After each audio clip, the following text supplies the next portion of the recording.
every time that I bring you on this podcast or we do a video like we did a bunch of them last year, what I've noticed is that I always come away learning something I didn't know. And then, I mean, seriously, like a take that I hadn't heard that it actually resonates. I mean, last year, you famously were talking about Marcus Valdis Scantling, who was just a scrap heap guy. And, I know you're kind of laughing right now as I say it, but that's going to be a fantasy relevant player this year. And based on absolutely. I mean, he's going in 9th, 10th round, and best balls right, which is a mistake. We've been all over that in the channel right now. I think everyone at RotoWire, because maybe the Packers fandom, we've seen MVS. There's by no means reason to be drafting him that high, but you're right. When he was going that 13th, 14th round last year, I thought there was like little to no risk. That's Sammy Watkins this year. I really believe if we get 3 games of Sammy Watkins, I feel very confident saying he can reasonably outshoot his ADP at the moment. And that's not even saying Romeo Doubs too, who I think is going to be the better of the rookie wide receivers. I like both of those, but this is, it's the Packers stuff. I can do that all day. I love what the Packers do. And this is my favorite team. I feel like I have a bit more insight than most on them. You're coming in hot takey. Okay, I like that. Okay, I like it. So, So we're going to talk about today. I have a bunch of topics I want to talk to you about that pertain to the 2022 season, and we're going to hit on our main topic, which is bad dynasty trades and bad process with dynasty trades. You're the guy to talk about this because you're the cold water on these dynasty players that overvalue youth and undervalue production. So anytime this topic comes up, I'm going to be calling the bat phone saying, Joe Bartel, get on here and tell dynasty players why they're stupid. It's my favorite thing that you do. It's play the hits. Yeah. Well, I mean, you do a good job with that too. I think we're in sync in a lot of ways with identifying that stuff. But I'm all for making dynasty players feel bad. That's my MO. I'm good with that. So you know what? So this is no bigger. Okay. There's no bigger chasm right now with 2 receivers, CeeDee Lamb in redraft and Mike Evans go basically back to back. Yeah. But those guys are like 20 spots apart in dynasty. I mean, are you down with taking CeeDee Lamb this year, 2022, in the first round? That's happening right now. Yeah. In redraft, or are you saying dynasty? In redraft? Okay. So I think it becomes a fundamental choice. I was having this conversation the other day with somebody when it comes to running backs in that round 2 and 3 range. There are so many landmines and guys that I just don't like overall. Like when you have to, and we aren't even in August yet. We're in June. We're going to do this ramp up in July and then August. When we're having to talk ourselves into Saquon Barkley, who's been injured for the past, what feels like 6 decades now, as a guy that we really are excited for in round 2 and 3. I think that really exemplifies why I would rather prioritize the running back position in round 1, and especially like the back end of the first round or even early second round as well too. And I'm okay with Saquon Barkley. Like I have already talked myself into him being a guy that I might be interested in, but there's just so many of those guys in that round 2 or 3 range. So if I'm saying, I'll take CeeDee Lamb at the back end of the first round, what I'm telling myself is crap. I have to be really invested in James Conner, or, oh my God, let's double down on Justin Fields and David Montgomery. It's not an exciting prospect for me. So when I'm looking at these running backs, and especially what I want to do in the first round, almost by default, unless I'm really just trying to build up my portfolio in a different way, I'm going to be going running back, because the thought of taking some of those second and third round guys and forcing my way into selection just is it's not appetizing to me. Yeah, what you notice is on the different best ball platforms, and you and I talked about this, that Underdog seems to be going wide receiver crazy. The NFFC Best Ball 10 seem to be going running back crazy. And the crazy part of that, the ironic part of that, is the running back centric platform is full PPR and Underdog is half PPR. Right. I mean, a lot of sharp players are going wide receiver early in Underdog best balls. Why do you think that is? Like, what could even be the process there? So I think it's because they believe they can identify later running backs to go ahead and draft, and you throw enough darts at it, eventually you'll be able to get RB2 production, which is more or less what I'm worried about when I'm saying a Kamara or David Montgomery or James Conner around 2 or 3. And that's probably a fair strategy. My only concern is, as we continue to ramp up in drafts, there are going to be by default more sharp people. I mean, this is a knowledge industry at this point when it comes to fantasy football. And we've been talking about this ad nauseum already. And again, this is late June. We have another 2 months of this stuff. there are going to be people that are more knowledgeable about Damian Harris in round 8, or like AJ Dillon, who I like quite a bit in the same round too. I mean, like those types of players might get pushed up in value because there are going to be more like-minded people targeting these running backs later on, thinking I'm going to have some tremendous value, and therefore I can go ahead and get wide receivers. When that plan doesn't work, boom, you just wasted $20 or whatever it is for your entry fee. And I think that's where I get concerned, where I know I can find value at wide receiver, and I will gladly zig when somebody else is zagging because I feel confident in my knowledge when it comes to a lot of these lower round or that flyer type of picks. That's my 2 cents on it. But to be honest, I haven't done enough of the best ball. That's more of the next 3 weeks ramping up to Vegas so I can beat you in the Vegas league. That's my whole intention and purpose for the best balls. Yeah. So, and like we've always talked about that there's no better practice than for your redraft league than to get reps in best ball. It's a little different because quarterbacks get pushed up a little more in single quarterback leagues because you need 2 of them, sometimes even 3 of them if you're going real scrubby. But for the most part, the running backs and wide receivers, you can get the lay of the land. And for a $3, $5 best ball, $10 best ball, do as many as you can invest in there because, like you said, it's not only do you have a chance to win money and then a grand prize overall, but definitely good reps to beat everybody in the Vegas league and your home league. All right, so let's talk a little bit about the first round. This is the in this year that there is no better time to have a random first round pick in my judgment. Jonathan Taylor seems to be the 1-1, but after that, like, who are you going to take at 1.2 in a redraft league? Yeah, that's a really good question. And I was just thinking about that the other day too. Like, God, have you really remembered time where picks 2 through 6 are as ambiguous as it is? I mean, like, it really kind of actually represents what happened in rookie drafts this year, where really after Breece Hall, you were like, well, I like Drake London. Okay, I can take him, 1.2, or maybe somebody wants Kenneth Walker or Kenny Pickett, and that kind of went down the line. I'm actually surprised that I haven't talked myself into anybody guaranteed at 1.2. I think it really depends on the format. If you're playing a standard league, I'm not worried about Derrick Henry. I still think he's going to have plenty of a workload. And even though the A.J. Brown trade is going to hinder that Titans offense, I think Derrick Henry is one of a kind. And while I get the understanding, let's be 1 year early on these running backs as opposed to 1 year late, the workload that the Titans are going to ask him to do is just insane. And I think by default, he'll still have plenty of opportunities. That's the safe number 2 overall pick. If we're talking a full point PPR, I don't know. I like Austin Eckler quite a bit, or even Joe Mixon in that regard. I know people will point out Joe Mixon's the later end to the season with the Bengals as a reason why not. And I'm thinking, well, that's just the Bengals ramping up towards a playoff Super Bowl eventual run. You getting T. Higgins and Jamar Chase involved will generally help that cause, but you have to play a full season. And I think Joe Mixon by default can be a guy that does that. And neither of these people, Eckler or Mixon, are really being considered for that spot. Everyone might pivot to CMC when, if he's healthy, that's total value too. But that feels like a real crapshoot there. So I don't know. Which way are you looking at 1.2? I'm going to tell you that once. See if there's a little hiss, I think, on the mic. So just give it. Do you hear it yourself? Just give it. I don't, but I could push it away further. Yeah, that's fine. Okay. That's fine. But your voice is coming through nice and clear. There's just a little. Let's hit the mute button for 1 second. Do you see? Okay, now come back on. Okay, yeah. So just hit the mute while you're not talking, just to kill the hiss. Sure. Okay. Yeah. So 1.2. I've seen a lot of people go Cooper Kupp. Hard to blame them for that because when it comes back around, there will be some running backs there. You talked about Saquon Barkley. You talked about possibly even like a Nick Chubb, and now Javante Williams is falling.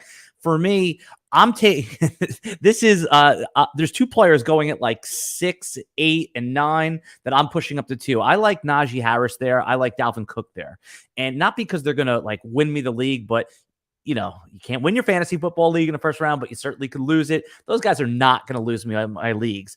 Najee Harris, because of the 400 touches he got last year, let's say it scales back down to 365. And then, of course, Dalvin Cook, there is, of course, some missed game risk. But at the same time, there's nobody that has a more clear backup running back cuff than Dalvin Cook, which you can get in the 10th round or later. So that's how I'm playing the first round. I love the call of Derrick Henry. People are going to be a little frightened off because of the foot injury. The one issue I have with Joe Mixon is now that there's a lot of chatter that he's going to be losing a lot of that third down work. But, I don't have a problem with it per se. The player that I do have a problem with, and I'm curious your take, is Javonte Williams is falling. He's now in the third round. He was a first-round pick. Where are you going to be on Javonte in 2022? Man, I didn't realize he was falling to the third round now. I guess I have to do some more best balls. What? In all fairness, he's like pick 20, so it's getting there. It's getting there.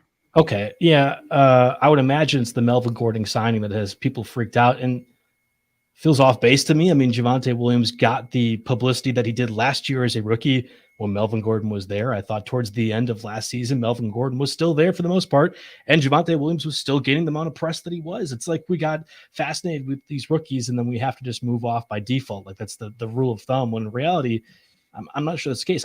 I wasn't super high on Javonte Williams last year, but if you're telling me that he's going to be falling down to the third round, but still getting the same workload in a better offense that now has Russell Wilson as your quarterback, and theoretically it'll be a tide raising all boats situation.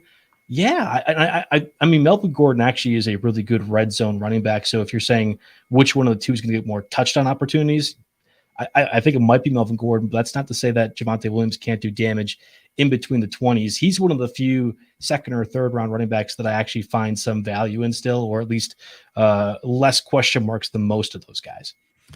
Yeah, it's Javonte Williams before the Melvin Gordon signing was going like pick 3 to 5. It was, I mean, I can understand it. You're doing a $5 best ball. You want to, plant your flag or whatever. And I think I might have done it once, but now it's like Javonte Williams' ADP was too high. Melvin Gordon's is too low. It's now they're starting to come together. I could see Melvin Gordon getting up as high as the 6th or 7th round for those who do decide to go wide receiver early.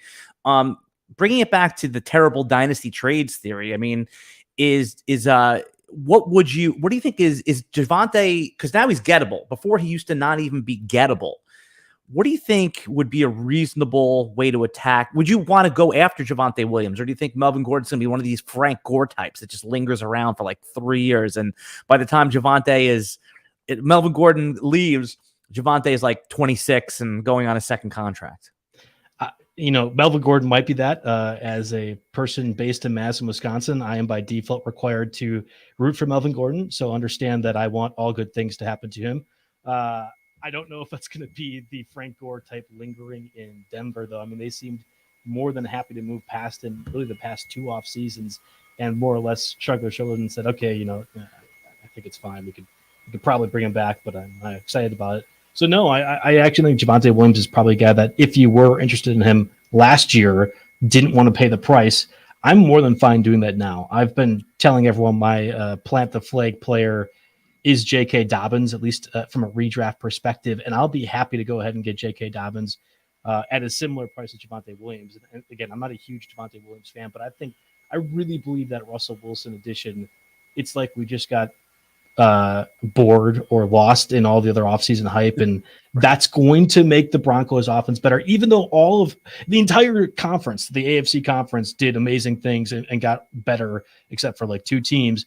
I think we're underscoring, or we're ignoring what Russell Wilson is going to do to an offense, and by default make Javonte Williams better. And we now are also gone from Pete Carroll and this, let Russ cook, but not actually let him cook kind of thing. But that it's a completely different atmosphere where I believe that Broncos offense is going to be at least middle of the pack, if not higher. And Javonte Williams last year with Drew Lock and everybody else at quarterback was still kind of a mid-tier running back 2 guy. Yeah, I will gladly go get him in Dynasty. I don't know what a package necessarily would be, but I will be comfortable paying whatever price somebody might be asking for him, right, considering it's less. I bet you could take, like, you said that you value Austin Eckler. I bet you could take Austin Eckler and package him with a pick to get Javonte Williams, which again goes against what the theory is, that why are you going to trade away bank? Austin Eckler's money in the bank, but I'm trying to think like a Nick Chubb plus a pick to go get Javonte Williams. That's a case where I would be okay getting younger, but it's tough. Like, Javonte, the person who drafted Javonte is the Javonte truther. He's one of those players where people they're going to hold until they're right. No one's really going to sell. So it's going to be tough. But you talked about Russell Wilson being, I agree with you. He is the best signing in all of free agency, it's not even close. Second for me would be Allen Robinson. That was kind of underreported. But, I mean, Russell Wilson, this is going to be what that first half of a couple years ago. I could see it. But which Denver Broncos wide receiver are you more interested in? Jerry Judy's ADP was a little higher. Now they've converged. It's like when one goes off the board, Cortland Sutton, the other one usually goes pretty quickly. Which one are you more interested in? Why? Real quick, I was looking up different trade comps. Cam Akers straight up for Javante Williams. I would do that in a heartbeat. I don't know. Yeah. Maybe there's people out there who would want Cam Akers. I would attach a pick to Akers. Yes. To get Javante Williams. Same with like a Josh Jacobs, who I would imagine most people would want. But what about like Antonio Gibson and a mid-first rounder for Javante? Maybe that's all day. Well, yeah, it's like it's funny you say that, and we'll get back to the Denver Broncos question in a second. I just traded, I acquired Gibson and a first and gave away Kamara, and I regretted it. That's going to be our first terrible dynasty trade. Like Gibson his value just sunk, and we can go into all those reasons in a moment. But yeah, like you said, it's like it's hard to acquire a player like Javante unless you're going to overpay, and it's not usually wise to overpay for running backs unless you're an absolute, top 5 team and you're, and it's like a Jonathan Taylor. It's a locked in role. It's just Javante could end up, could be RB 11 on the year and it doesn't pay the bills if you overpay with a couple first rounders. So that's why I always think the bad trades come in. All right, get back to the wide receivers for the Broncos. I do love Jerry Judy. Now I'll preface this by saying I am very invested in Jerry Judy's rookie first round picks while everyone was making money in the stock market. I stupidly thought, hey, let's go buy rookie cards. And I was really in on Jerry Judy, which has not worked out. But I do feel very confident in the talent there. And for a long time, it was 1A, CeeDee Lamb, and 1B, Jerry Judy. I will stand by that talent level evaluation. And yes, I had Justin Jefferson number 2, I guess, of that group. So maybe I've flubbed it already, but I really like what Jerry Judy can provide, and he's the perfect type of player that Russell Wilson is going to make better. Now, Cortland Sutton might have some value as that deep ball specialist, and we know the moon ball, especially mile high, how pretty that will look. But I think Jerry Judy in between those 20s is a guy that I find a lot of confidence in, and there's a lot of wide receiver 3s in redraft right now, and you could pick a number of them. Our favorite guy right now is Allen Lazard, who we could probably talk about later. I will absolutely pound the table for Allen Lazard at that spot. But I think Jerry Judy might become more of a wide receiver 2 or 3 that, sure, you might have to overdraft, but I know I'm getting around 8 to 12 points per game at minimum, and there's opportunity for him to explode now with a better quarterback under center. I don't know. The upside is unlimited in my opinion, and I will gladly take him in the 5th or 6th or 7th round because of that. Yeah, I'm glad you said that because the market absolutely does not agree with you right now, but I agree with you. So I know you said Joe Bartel's laugh. I'm with you because Jerry Judy could be like Tyler Lockett plus. He can go deep. He had some drops last year. I am with you on Jerry Judy, but Cortland Sutton, everyone's like, oh, this is his new DK Metcalf. I mean, and we have seen Cortland Sutton have big games before he's gotten hurt before. So all right, good. This is good Jerry Judy optimism. We've heard some KJ Hamler buzz at a camp. There's definitely Tim Patrick too. Can't ever forget Tim Patrick. No, yeah, absolutely. Tim Patrick, all he does is produce, right? He's going to be available in your typical 16-round draft. He's going to be available on your waiver wire. By the way, if that turning the mute on and off is annoying to you, just leave it on. It's fine. It's fine. No, I'm making it work. My bad chuckles anyway should be muted. No, that's why. See, when you laughed and it was muted, that's what I was like, oh, I need it. See, it fills in that. Okay, anyway. It fills in the void. Okay, just leave it on. Leave it on. I like it. All right. So that's. I think that's going to be you're going to be on an island alone. Maybe not. Let's see. I mean, I will make a Judy Island by the end of August. Don't you worry. We're going to have at least 4 fervent supporters of Jerry Judy as a 5th or 6th round guy. Yeah, I mean, at one point he was going in the 4th round. Now he's like you said, 6th, 7th round because there was some off the field trouble, which was already cleared up. But it seems. I mean, I'm always really careful with that stuff. I'm one that will historically not draft Joe Mixon or Tyreek Hill because reasons of my own. And it seemed like that was a different situation from everything that's been reported thus far. Now, obviously, things could change as we've seen with Deshaun Watson, but for the most part, I think that, like you said, it's been cleared up. All right, so let's get into the prediction business a little bit. You brought up Deshaun Watson because not so much about Deshaun Watson, but this really does affect multiple players. It affects the receivers. It affects, Amari Cooper, Donovan Peoples-Jones, the David Njoku. it doesn't really affect the running backs too much, but it affects Baker Mayfield. It affects Jacoby Brissett. These are players in Superflex leagues that matter, that get drafted. So let's get into the prediction business. How long do you think Deshaun Watson is going to be suspended for? Oh, there's no way to tell. There's no wrong answer. Yeah, I just had this conversation. I think most people believe it's going to be a year, and we've just picked a year because of Calvin Ridley. You think about that Calvin Ridley suspension for gambling. If that hadn't happened, I don't know. I have no idea what the NFL would choose to do or think they could get away with. I'm a pessimist by nature. I truly don't believe the NFL, unless they are really forced to, will handle anything appropriately because they are a mega corporation, and that's what mega corporations do in America. I hope it's a year for optics and just about everything else, and I also hope that we continue to discuss it afterwards, and we don't do this Ben Roethlisberger thing or Kobe Bryant thing where we just forget about it after a year, because I just that's not fair to the other people in this situation. I think it's going to be a year, but I would not be surprised at all if it's only like 8 games. So my prediction is they give him a year and it gets negotiated down to 8 or 10 games. So that just seems like right now they're in discussions to see what that suspension is. And one of the options on the table is an indefinite suspension, which means, until it basically like the Trevor Bauer situation, right? There you go. And maybe that's the most appropriate way. And again, I don't believe the NFL will ever handle things appropriately. Look at what we've seen with Congress and Daniel Snyder so far. I don't think that's what the NFL will ever intend to do. But if they really believe there's going to be a public backlash, and there certainly could be, sure, that might be the safest play for the NFL, at least in that regard. All right, well, getting back to our main theme then, I know you're going to disagree with this trade, but I just traded for Deshaun Watson in my Dynasty Superflex League. Now, you and I differ a little bit here, where you're a little bit less inclined to draft players that you have some moral conflict with, and I respect that. Me, I'll draft Saddam Hussein if he's going to give me fantasy points. I'm an exaggeration for clarification, but in these leagues where money's involved, I just traded what I think was a pretty cheap a rookie first and second round pick next year for Deshaun Watson in a Superflex league. And they also got back a third round pick. So just on value alone, let's say he sits out the whole year. Do you like this trade? Now take out the moral. And we're assuming now a full year suspension. I gave away my 23 first. What'd you get in the third round? So I gave away my 23 first, 23 second, and I got back Deshaun Watson and it's 23 third. So all future picks. And I see. Okay. So the critique on that was that, hey, you're not going to get anything out of Deshaun Watson this year. And my answer back was, I'm not going to get anything out of my next year's first and second this year anyway. If it was this class, this Kenny Pickett, no, it's next year. No, I'm saying if this were first round picks this year, I would have been all for it. I as much as I love Drake London, and I really, really do, or even Chris Olave as well. And I know there's 2 other, Garrett Wilson, Burks, Watson as well, who I traded up in the RotoWire Dynasty League to take.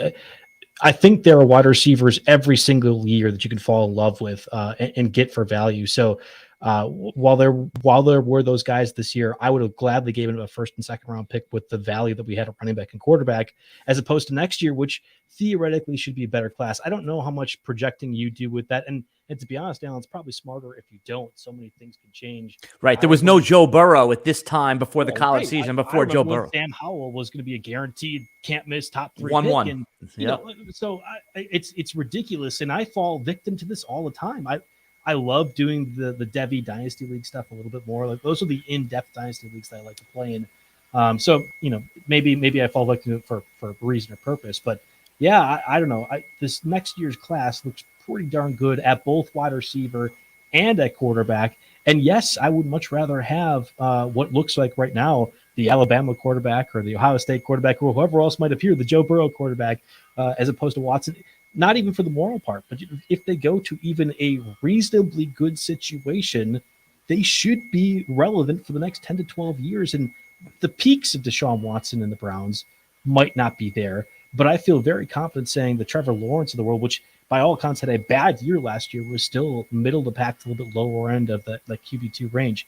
You can do pretty well with that if the first round pick is within the first 4 or so. Oh, no, my team's good, so it would probably. Okay. All right. So now Alan's flexing. I see. Okay. No, I'm saying it's at least a 6, 7, or 8 pick, and I think it could be pick 10 in the first round. Meaning, I'll win a playoff game. So that's why I did it also because my team is in position to most likely make the playoffs, and then I think I can win a couple games in the playoffs if anything else. So the other part about this too, and it's always so I do the Ask an Expert stuff for RotoWire. I do a lot of the radio calls as well too. We do Sirius XM. I hear from a lot of subscribers and listeners.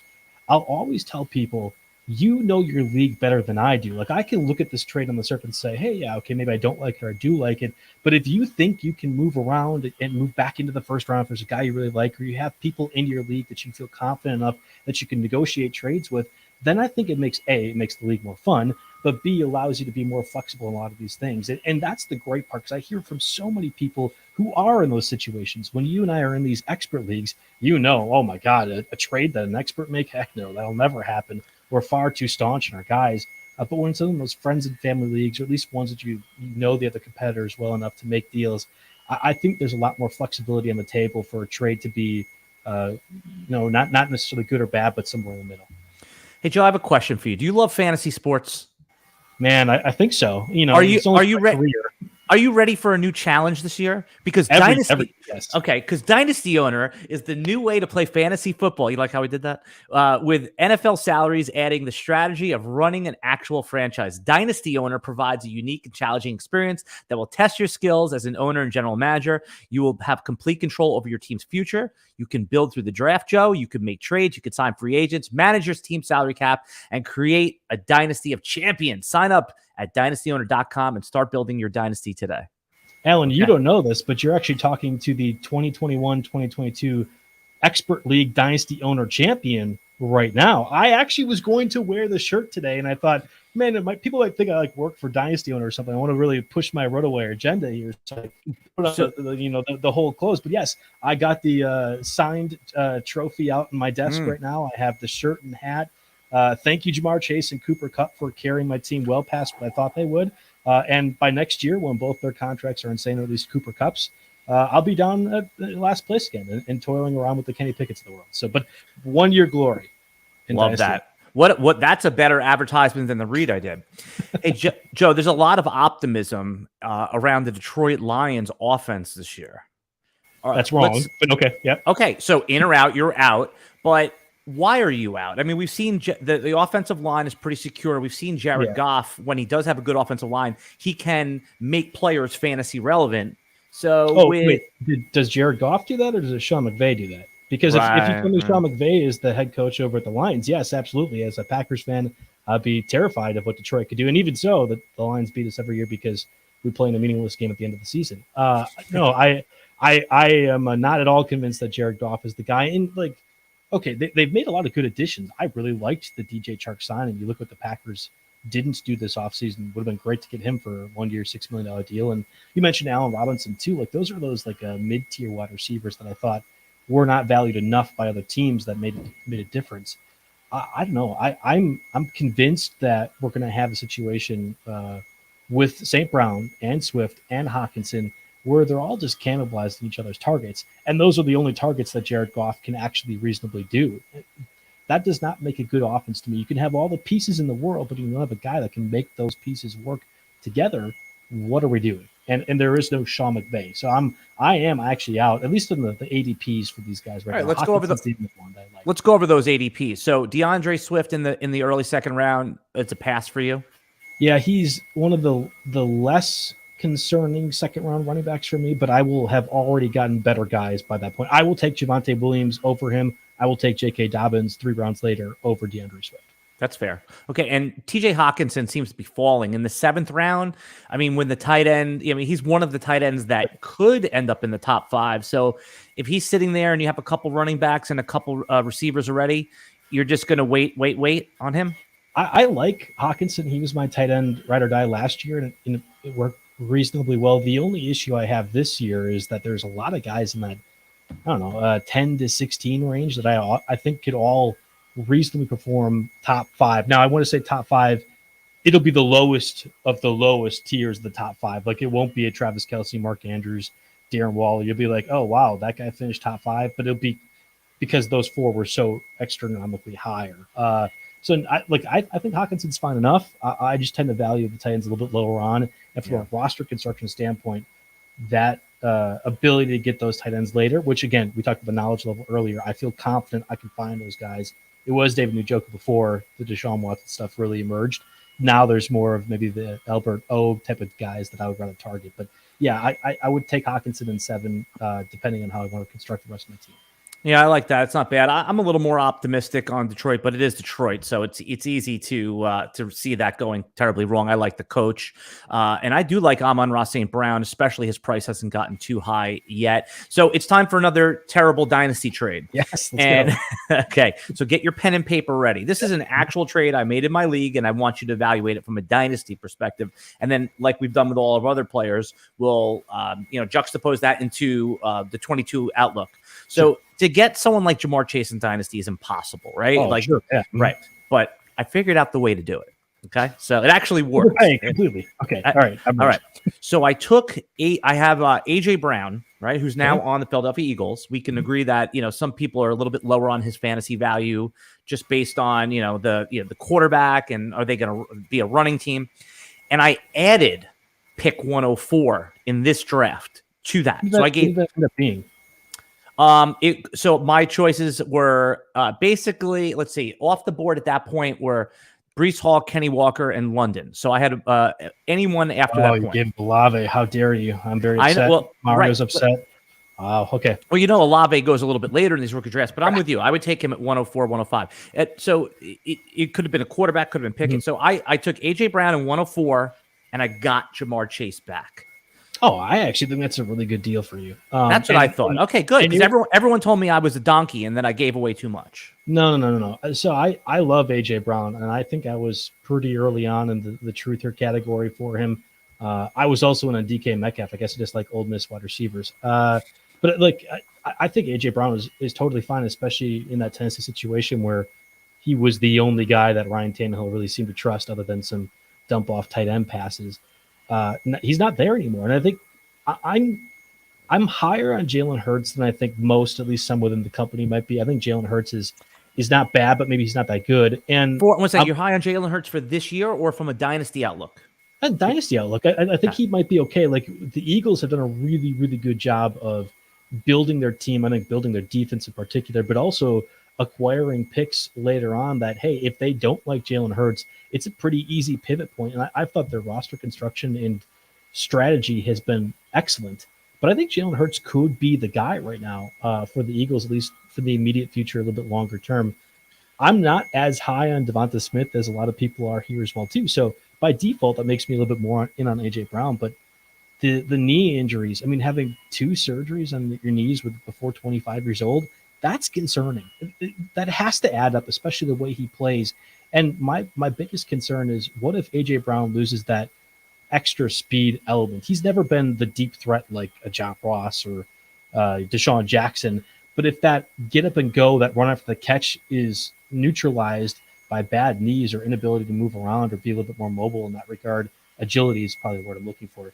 That makes me concerned. And I think Jamar Chase has 0 limitations, is in a friendly offense, and has a QB that loves him backdating to his days in LSU. There's no reason for me why Jamar Chase is not a top 5 overall wide receiver. And even though A.J. Brown might be in that 10 to 12 range, there is a big enough gap where, yeah, I will gladly make that trade every time. Yeah, with the injuries with A.J. Brown, he could end up being like wide receiver 16, and then that really pays off. I think an underrated strategy. Everyone always says, like, how many picks is it going to take to get Jamar Chase or Justin Jefferson on my team? I'll give you 3 first-rounders. That's not how dynasty trades get done. Right. Dynasty trades get done by taking a star player like wide receiver 12 to 14, adding a pick to it, and then going up. Most people always think about, how can I just give my draft capital? Adding pick, 2-star player to go up a tier. And that's how, in the past, you've been able to get Pat Mahomes. Take, a Jalen Hurts, add a couple first-round picks, get up to Josh Allen. So there is risk. The dynasty market, in redraft, I agree with you. I would take in a Superflex league, the new puppy, I took Jalen Hurts 6 overall. All right. So in Superflex, I'm taking him 6. I'm taking him right after Lamar Jackson's off the board, ahead of Kyler Murray. It's just, there's That's just high for me. I wouldn't go that direction. Well, let's go over it. Let's say, okay. Okay. So do we agree Mahomes, Herbert, and Josh Allen in some order are the first 3 Superflex picks? Yeah, and I would throw Lamar Jackson into that Fine, equation. 4. Too. Like that's off the board. Yep. Okay, so now let's do it. So those 4 off the board, who are you taking at 5? Burrow. I'll take Joe Burrow. Yep. Okay, so here's and that's basically what has been happening. But Burrow, it doesn't run as much right now, and they were. That's what the concern is there. Now Burrow's going to be a top 8 quarterback, but can he finish as QB1 overall? I'm dubious of that, and that's what I want at that spot. That's why I like Jalen Hurts, and Burrow's the safer pick for sure, right? Because Jalen Hurts could get benched this year for a Gardner Minshew if it doesn't go right. But Gardner Minshew is just this meme pet pop project. Like I know what the Eagles did last year, so maybe I should be a little bit more concerned. I think Jalen Hurts is a dynamic talent to some extent, and what the Eagles can do with him, you can't replicate with the Gardner Minshew. So are they going to be intentionally making their offense worse by putting in a lesser quarterback just because maybe he could be a bit more commanding or he has chest hair? No, I just think that's a dumb option. And all I'm saying is Eagles are doing too many smart things to be dumb. That's where I'm at. Right. I just think, like, again, for redraft. Okay, so let's stay with this exercise. So you have Burrow at 5. Who would you take at 6 in a redraft Superflex? I think I'm taking. I'm taking Russell Wilson. I think I'm taking Russell Wilson. Totally fair. 7. Here's the guys that usually go. It's Dak, maybe. Yeah. Dak is Dak is down weaponry, no Amari, right. And obviously we talked about Gallup offline. We'll get to that in a little while. But the issue there is that with Jalen Hurts, he's got all the weapons, and he's going to get 700 rushing yards as a floor. It's just such a it's just I'll take Kyler. I'm looking at it now. I'll take Kyler, and then you're right. I might take Hurts over Dak. All right, so you're taking him at 8. I'm taking him at 6. Or you're taking him at 9 or 10. What maybe a 3-round difference though with the way these drafts have been going. Isn't it though? Well, I'm just talking about in terms of Superflex. They all go in the first round. Oh, okay. Yeah. Superflex. Yep. Yeah. Okay. So and tying it back to our original question, which was there's a little bit more risk with Jalen Hurts that because they do have draft picks enough to go up and get a quarterback if it doesn't work out. This is it. Jalen Hurts, this is the audition. You have all the weaponry, right? The coaching's in place. He's got to show that he's the quarterback of the future, or else they're going to move on next year. Or they could move on next year. But I'm with you. I like him. And the Dynasty startup market reflects that because he goes at like pick 14, pick 20 in a Superflex draft. Whereas if they sign him to a 4-year contract, he'd go pick 5 or 6. Where is Trey Lance and Trevor Lawrence in that equation then? So Lance, because there's still the unknown upside, goes right on the turn, the 1-2 turn in Dynasty startup drafts for Superflex. And Trevor Lawrence, which is I saw you laughing, and that's true because there's no Jimmy G is still on the roster, right? He's still there. Right. And then Trevor Lawrence, because of a disappointing first year, he falls to the end of the second round, which I think is fair. If I would still take him higher, but I understand why he didn't fall out of the second round. So I want you to comment on that. We're just going to take a quick break for our listening audience, YouTube audience. Stay with us. We'll be back right after these words.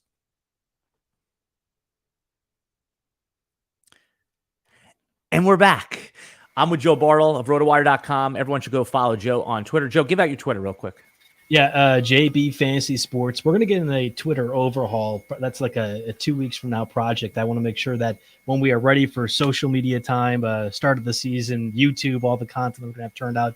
It's not just esports editor Joe. I wear a lot of different hats here, and that's one of them. But we'll get some of that NFL content highlighted and prioritized. I'm looking forward to it. So JB Fantasy Sports, but expect a picture change for the first time in my history of Twitter usage. The 2017 photo of me. I think we're a little overdue for a switch.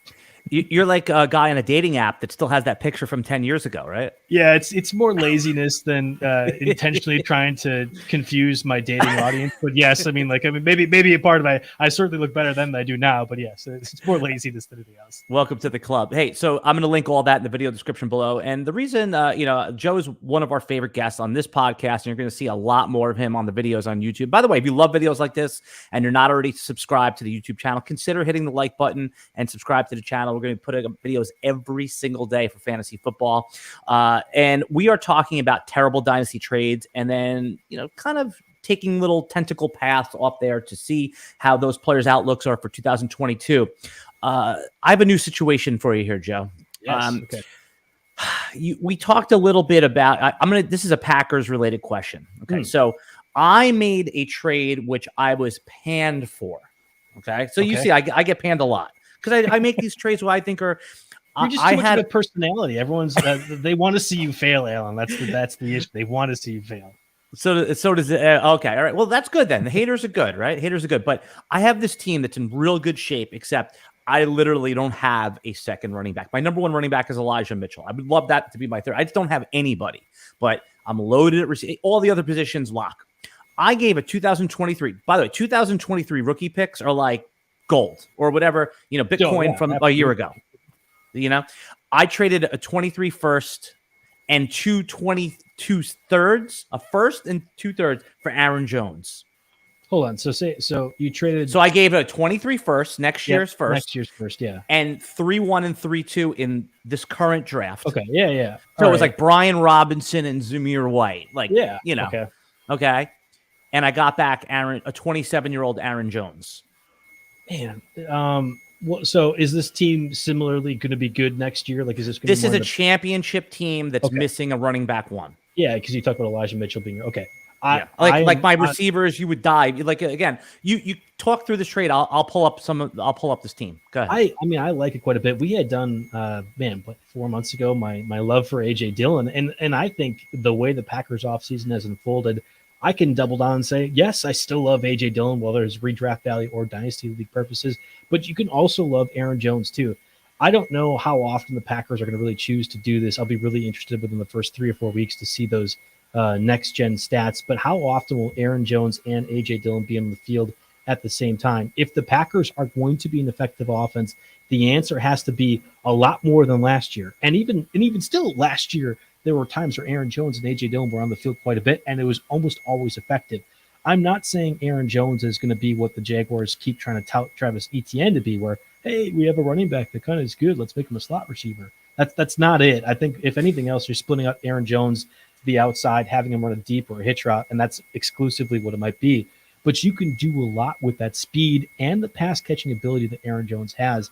I think from a PPR perspective, he is going to be easily a top 10 guy, and he is certainly not being drafted in that way. And for the Packers offense to again be effective, he has to be. I mean, like we always want to remove the variables. I think when you're drafting, especially early on a redraft, what's the safest pick? We talked about that earlier. What do I know I'm going to get? We know Aaron Jones has to be a focal point in the passing game, because if not, it's Robert Tonyan, it's Sammy Watkins for the 2 games that he's healthy, it's a rookie wide receiver, it's Amari Rodgers who didn't get used. There aren't a lot of answers to that question. Aaron Jones has to be that in the equation. I like that trade a lot, actually, for you. All right. Very good. And so Aaron Jones, other than his rookie year where he was a rotational player, has never scored less than 9 touchdowns in a season. And he's had like an 18 or 20 touchdown season. Mm-hmm. And now he's going to, like you just pointed out, going to be more of the focal point. Aaron Rodgers is a trust guy. Who does he trust most on that team right now? It's got to be Aaron Jones. And again, I don't want to do a roster bait in front of you, but just to give you an idea of why I did that, my Superflex QBs are Dak and Joe Burrow. My receivers, Keenan Allen, Mike Evans, Cooper Kupp, Mark Andrews, and then Pittman and Debo are my flexes. I mean, come on, dude. That's yeah. I mean, it's the sickest team I have, except it only had Elijah Mitchell on it. That's why I did that for Aaron Jones. So, all right. So Alan, I'm going to present you a possible bad trade. You weren't prepared for this, but we actually went over. We did this trade for the RotoWire Dynasty League. So, do you have your pen and pencil out here? It's right here. Okay. So I acquired Lamar Jackson. This is not Superflex. Yep. Okay, this is not single QB. Single QB. Lamar Jackson. Oh, don't tell me who. All right, you already told me. I was saying, don't tell me which side, because then I'm going to be biased towards you. But it's all right. It's fine. I can put my bias. Somebody, not me. Somebody acquired. Side Lamar A Jackson, is what? Lamar, Devin Duvernay, and pick 1.3, which ended up being Chris Olave, for Justin Fields, J.K. Dobbins, and pick 111, which was Jahan Dotson. Yeah, I mean, you crush that trade, man. In single quarterback leagues, you need one of these, the five like Terminators, the cyborgs, is how you win a single quarterback league. Everyone's got Derek Carr, everyone's got Kirk Cousins, I have Derek Carr. Right, that's what I'm saying. Like, but I'm saying everyone's got one of those guys. When you have a chance to get one of the supercomputer guys, the ones that can actually win you the league, there's not many single one QB guys. So yeah, no, I love that for you. And I know it probably broke your heart to give away J.K. Dobbins. Yes. But yeah, but that shows you're a real dynasty player. You're not going to emotionally attach to a player when you see real value. And obviously, I mean, who was that trade with? Who was the trading partner? Kevin O'Brien, one of our operating managers here at RotoWire. And I love taking advantage. You're taking advantage of guys. No. And he's a Packers fan. So for him to be like Justin Fields, I'm like, I guess. Yeah, I mean, I drafted Fields, I think 1-9 last year. So yeah, it was. I love Dobbins, I really do. And again, for the listeners out there, he is my running back ride or die. I will be taking him in round 5. Okay, let's talk about that. Time. Okay, let me throw some dirt first, and then you'll counter it. So, I do like Dobbins, the player, but coming off the injury, Lamar Jackson presumably takes 700-800 yards of rushing out of the offense. Gus Edwards is there, but he's more of a backup. All right, and then. For the most part, okay, so those are the main points. The injury, Lamar Jackson taking a lot of rushing yards out of the offense, and then to date, lack of pass catching upside, but he's a capable pass catcher. So why should people be aggressive on Dobbins, given that's probably my points where what the market probably thinks? Yeah. Okay. So the same way the Packers offense has to be effective to use Aaron Jones, and if they don't, they will fail. The Ravens offense has to use J.K. Dobbins or they will fail. I mean, look at what they've done this offseason. I am a Rashad Bateman truther through and through. I love Rashad Bateman, but when he is your wide receiver 1 and Devin Duvernay is your wide receiver 2, we are very much committing to the running game. Mark Andrews. No, I'm going to get to that. I mean, right. What we saw this offseason, especially in the draft, the way the Ravens took not 1, but 2 tight ends and have Mark Andrews and still have Nick Boyle around, it's pretty clear what the offense is committing to. When you have a guy like Lamar Jackson, yes, Lamar Jackson's going to have the rushing upside, get floor more or less. But I think he's going to open up those opportunities for J.K. Dobbins to be an effective runner as well too. And you mentioned Gus Edwards. I haven't watched your backup running back video yet. I'm sinning. I'm sorry, Alan. I will get to it. I promise. Yeah, Gus isn't on there. Probably. Gus I don't rank. Would be like near the top for me because I really love Dobbins so much. But I actually think Dobbins is going to be like a guaranteed 1,100, 1,200 rushing yard guy. And let's just say they look at that offense and say, wait, Rashad Bateman and Devin Duvernay can't get it done from a pass catching perspective. Mark Andrews has 160 targets through 7 weeks. Shoot, we need to change something up. I think J.K. Dobbins has the ability to be more of a pass catcher than what we've seen thus far.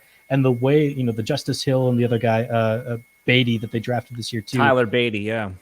I know they can be that role, but why signal to NFL offenses that you have to be, or that those guys are going to be out there guaranteeing pass catching when Dobbins can do that too? I don't know. I'm convinced he is going to be somebody that does at least 2 rounds better value than what we're currently drafting. Yeah, I think this is that moment for us, Joe. This is that moment where I'm like, that I told you every time we do a podcast together, there's one guy that wasn't thinking about that. Now you've given me reason to think. So, and I'm always open to like, hey, if I have a certain way in my best balls and all my offseason dynasty drafts go a certain way, and I'm avoiding a player, I probably need to get back in on that player, especially when a sharp guy like yourself says that makes a good case. So. Listen, the market agrees with me. That's what's depressing his price, but you see an edge there, and that's what you're attacking. And I do like that. And we do agree that J.K. Dobbins is actually a good player. So there's no argument there. All right. Next guy I want to talk about was, let me see. I have a whole list of things here for you. Oh, okay.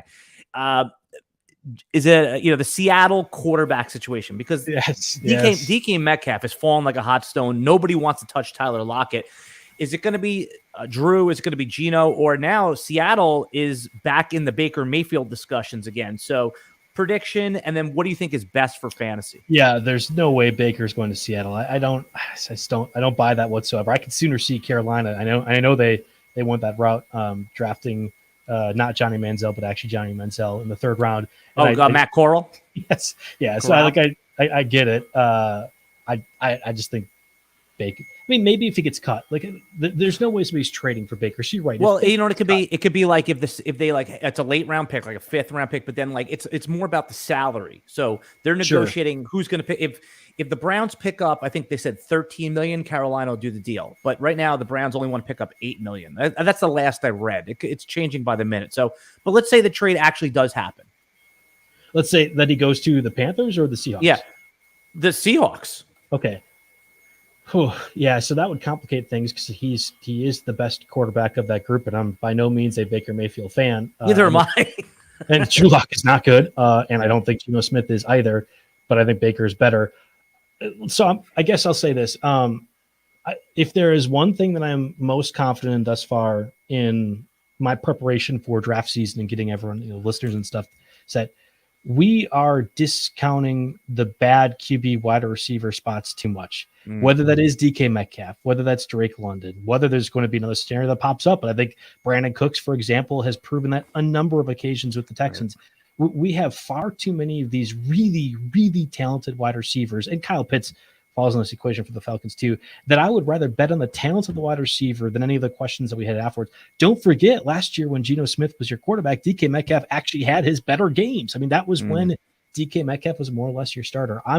I'm convinced that the sharp value that we're going to find, and maybe people talk about this more, but I haven't seen it yet, is target the one wide receiver on the bad team, because even if that team stinks, and I think the Falcons are going to stink, and I sure as heck think the Seahawks will too, there is going to be at least one guy that has fantasy value, and I will bet DK Metcalf talent will emerge out. I will bet Drake London and Kyle Pitts talent there will emerge out as well too. I think those guys have tremendous value relative to their ADPs currently. All right. I like that take a lot because I like DK Metcalf, but he keeps falling. And I understand why. Like, Drew Lock, Geno Smith, it's not really appealing. Yeah. In Superflex leagues, those guys go in the double-digit rounds. It's not usual for a quarterback. I want to talk about the Jets wide receiver core because nobody likes Zach Wilson. This is where like ADPs get like a little wacky. Okay. So nobody likes Zach Wilson. It goes as QB 20 in 22 in redraft leagues. But, everyone's, the ADPs of Elijah Moore are like the 6th round. Garrett Wilson's like the 7th round. Corey Davis is the only bargain in like the 13th round. How can you justify the 6th round ADP of Garrett Wilson and Elijah Moore, but Zach Wilson is still sitting at QB 23 or whatever it is, 20? Yeah, and they got Breece Hall. They upgraded at tight end, getting Conklin and Croft, and I don't think either one of them was great, but I think you have an addition in both where I forgot about those. It rises that up. They just overall have improved things for Zach Wilson. You'd have to imagine, even for as low as I had him in my quarterback class last year, there is going to be a depth of improvement that occurs over year 1 to year 2, where Wilson was starting for most of his rookie season. I mean, he got a lot of valuable experience. I don't think the Jets are competitive enough yet, but you look at that AFC East division, it's the Bills. I think the Patriots are taking a step back. I know the Dolphins committed a lot of resources to being better, but I'm not convinced that's actually going to make them better. I don't know. I'm not a Zach Wilson supporter, so it's really hard for me to give you reasons as to why his ADP is completely Would you take any of those Jets at that ADP in the 6th, 7th round? No. I'm not taking Elijah Moore. I was never super high in him. I'm not taking him in the 6th round. There are just too many guys that I like a lot more. I'm not taking Garrett Wilson that high either. How about Breece Hall in the 4th round? Do you like that one? Yeah, that's tough. I'm gonna have to eventually. I mean, we're gonna do what? You're probably gonna do 100, 150 best balls. I'm probably doing more like 20, 30. At some point, you have to get some of these guys, and I think Breece Hall, I'll make a point to get because I really like him from a talent perspective. Just in case, right? Just like a just in case, yeah. It's hard. It's really hard watching the Jets for the last 15 years offensively and saying, yes, I need that for my fantasy team. I don't know. It's going to change it's going to be the same until it doesn't, right? We had this with the Bills too. Oh, wait, Josh Allen actually might be really good. And now everyone's clamoring to get those guys. That's going to happen for the Jets at some point. I just am not ready to talk myself into it yet. Joe, the powerful fantasy sports platform where owners get to build and manage their own fantasy team like a real NFL general manager is Reality Sports. It's time to go see what all the buzz about in the Dynasty community. Free agency, multi-year contracts, rookie drafts, multi-team trades, franchise tag, contract extensions, first-round rookie options, automated contract and salary cap functionality, and much, much more. Think it's complicated? It's not. The best thing about reality sports online front office is that it doesn't take any more time than a normal standard office redraft league. It just requires more strategy. Think you're among the fantasy elite, Joe? Well, this is the platform for you. Still not sure? You could test out general manager skills for free in a mock free agency auction. If you like what you see, use the promo code RotoWire to receive a 10% discount on your team today. Fantasy just got real at realitysportsonline.com. I'm here with Joe Bartel of RotoWire.com. Of course, I'm Alan Seslowsky. Follow us on Twitter. If you like videos like this, feel free to subscribe to the channel, hit the like button, and obviously shout us out in the comments and let us know if you agree with any of Joe's horrible takes today. Now, Kevin Backledge has been great. He's been pumping me up, and then he had to hit me with the actually J.K. Dobbins stinks thing, and that's like, oh no, what am I going to do here? So I appreciate Kevin all the support thus far, but we're gonna have a talking to after this. Yeah, he's a good guy. I like Kevin. He's in a bunch of my leagues. Well, I'm in his leagues, I should say. We got to. Are you on Sleeper at all, Joe? Do you use that platform? So I think I've made this comparison before. I've always told people that the people who use Sleeper are like the ones that talk about they don't eat meat anymore, the keto diets. It's just like it's like a cult of people out there. So no, I'm not on Sleeper yet. I do judge people who push Sleeper to the extent that they do. You are one of them, Alan. So yes, I'm judging you accordingly. Well, it's not that I will probably have to at some point. I'm not. It's not that I'm religious about Sleeper. It's that I'm so anti MFL. So Okay, well, I mean, I agree with you. I'm on 5 MFL leagues, and I completely agree. It's with you. So bad. Right. All right, that's for what? Maybe that's we need to find an MFL truther. And then we'll have that podcast, and I want to hear the defense for that. You're going to have a lot of digging to do on social media to find that person. Not really. There's actually a lot of people that like it. All right, a couple more questions before we get out of here. Let's see, what else did I have for you here? Okay. Russell Gage is moving on up, Joe, in leagues. I've seen him go as high as on the 6th round now. I loved it when he was in the 11th round. Okay, let's just review. Gronk retires. I want you to give me your Gronk take if you think it's totally over. You have Mike Evans. Brady made the phone call to get Russell Gage on the team. Like, he proactively said, this is the guy I want. They're paying Russell Gage. He's got $20 million guaranteed. I think this upside for $30 million is got in his contract. Russell Gage has gotten better every year he's been in the NFL. And Chris Godwin is presumably out for at least until Halloween, I think until Thanksgiving, with a late season injury. No real tight end there if Gronk doesn't come back. I mean, Russell Gage, man, Tom Brady's number 2 target. Can't he get 110 targets this year? Is it 95? Are you drafting Russell Gage in the 6th round? So teams can make dumb decisions, but that doesn't mean fantasy managers have to. That's my kind of line with this. No way am I taking Russell Gage in round 6? And the Gronk news shouldn't have really changed that, in my opinion. Well, he was going in round 9 before that, round 10. So the Gronk was going to be in the field for 10 games anyway. There was no way he was going to be a major target anyway. So if you liked Russell Gage when Gronk was still technically possibly on the Buccaneers, you shouldn't be like, oh, now I really need to get him now. Like, that doesn't change the equation much for me. I think the Buccaneers have a really talented pass-catching group that does not just include Russell Gage. I have been a Tyler Johnson truther for a long time. He hasn't really performed the way I have wanted to, but Rashad Perriman had a couple of moments. Scotty Miller devastated my heart 2 years ago. We have Jalen Darden, who I thought was kind of a sleeper darling last year as well, too. Who's to say any of those guys can't be more impactful than Russell Gage? I'm convinced the wide receiver 2 or 3 for the Buccaneers we haven't identified yet, which is to say, obviously they're on the roster more or less, but we're not drafting them appropriately. I would sooner throw darts at any one of those guys that I mentioned in the last rounds of my best ball than take Russell Gage in round 6. Yeah, I this one I hope you're wrong. I've been getting a lot of Russell Gage in round 11, round 10. But I'm with you. I'm not taking him in round 6, but for all those drafts I did before the Gronk injury, when I was getting him in the 10th round, I'm satisfied with that pick, where he's like my 4th receiver, or if I've loaded my team with other positions, maybe even my 3rd. I do think he'll be productive. I like the break. Do you think Russell Gage is good? I mean, like, just from like I know he's an NFL player, so yeah, of course he'll be good, Joe. No, but like, do you think he's actually a good wide receiver? I think he's a capable average wide receiver but he gets elevated with Tom Brady too. Okay. So I think he's like the poorest man's Jarvis Landry.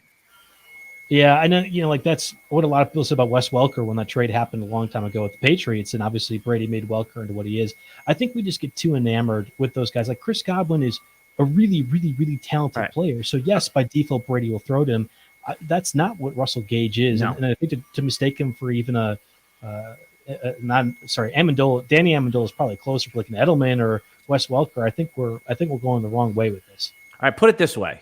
I think that in the month of September, Russell Gage will have more fantasy points than a really good player like DJ Moore, who's just lost at quarterback. So it's just something to think about. And again, let's take the name off the jersey. I'm not saying, and I know, and Russell Gage is a week 1 through 5 player. If he does come out to a hot start and he's like wide receiver 14 or wide receiver 9 through those weeks, like everyone's going to say screaming sell, but really that is the definition of a sell.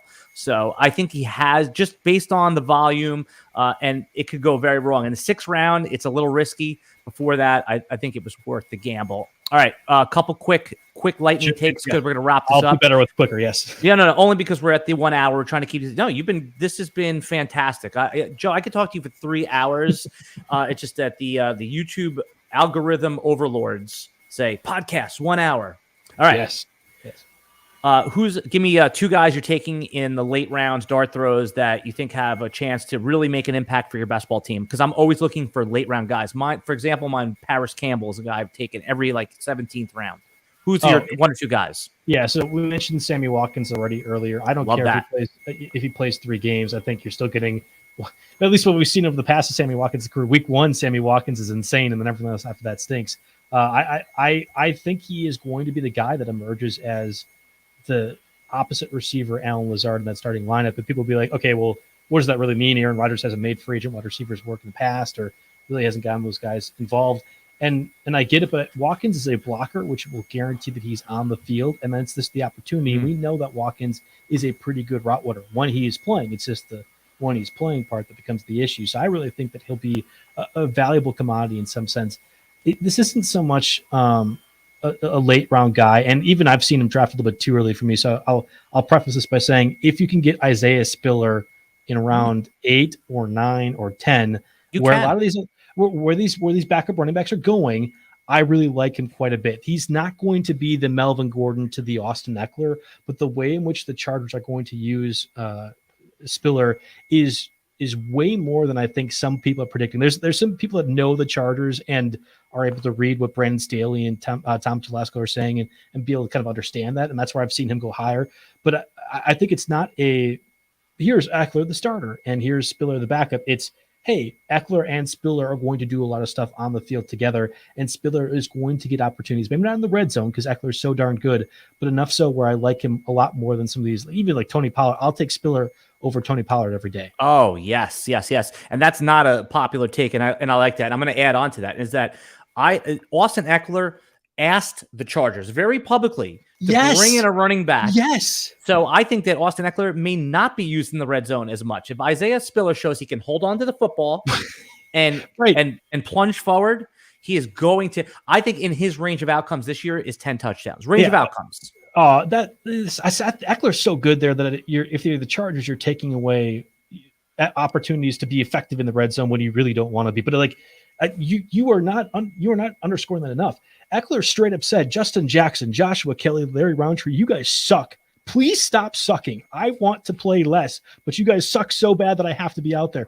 When has that actually been said? Like we didn't even talk about that in the media, and it should have been, because Austin Eckler was producing so much, and he's like, no, please guys, stop sucking so I can just get a little bit more of a breather. It's incredible. And they didn't even re-sign Justin Jackson at this point yet. He's not even on the roster. So you're talking about Roundtree and Josh Kelly, which is a very unimpressive group there.